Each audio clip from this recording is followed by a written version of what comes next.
Paolo Avellino may reaksyon sa sinabi ni Miss Regine Velasquez kay Kim Chiu. Ano na nga ba ang latest update ngayon sa tambalan ni Kim at Paolo? Madami kasi ang nagtatanong kung bakit walang ganap ang Kim Pao ngayong mga nakaraang araw. Samantalang ay araw-araw naman nating napapanood si Kim Chiu sa isa sa longest running noontime show na It's Showtime.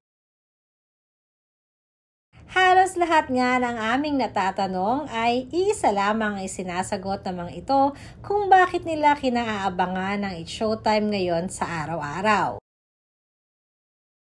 At ayon nga sa mga netizens, ito ay dahil na rin inaabangan nila palagi si Kim Chiu sa mga segment ng It's Showtime.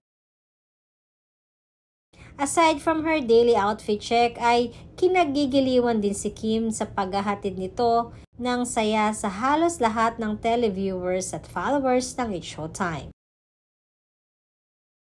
Hindi naman ito maitatanggi ng network kaya naman ang dapat na ilang linggo lamang noon sana na pag-uumpisa ni Kim ay nauwi na sa taon ng pag-stay ni Kim Chiu sa It's Showtime. At isa naman sa naging usap-usapan ngayong araw ay ang naging birthday celebration ni Ogie Alcacid sa naturang show.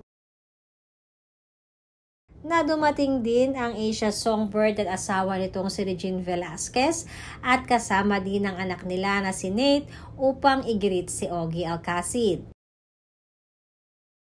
Kung saan ay naging emotional nga si Kim Chiu sa kanyang mga ibinigay na birthday wishes para kay Ogie Alcacid. Ayon kasi kay Kim, may inspirasyon niya si Ogie Alcacid sa kanyang faith at ganoon na rin sa love story nito kay Regine Velasquez. Ramdam di umano ni Kim kung gaano nila kamahal ang isa't isa. Nahahalata di umano ito dahil sa tuwing nababanggit at naiikwento di umano ni Ogie Alcacid ang love story nila ni Regine ay naiiyak ito na halatang mahal na mahal nila ang isa't isa.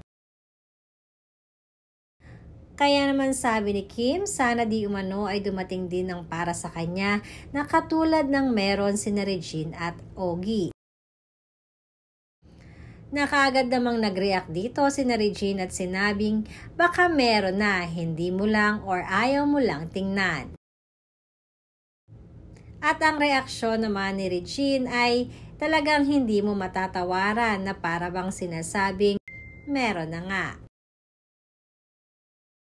Ayon din sa aming source na hindi rin napigilan ni Paolo Avellino mag-react sa mga sinabi ni Regine at ganoon na rin sa naging pahayag ni Kim Chiu. Na para bang kinukumpirma nito na somehow ay hindi naman natin masisisi si Kim dahil na rin sa kanyang mga pinagdaanan sa kanyang last relationship with Sian Lim.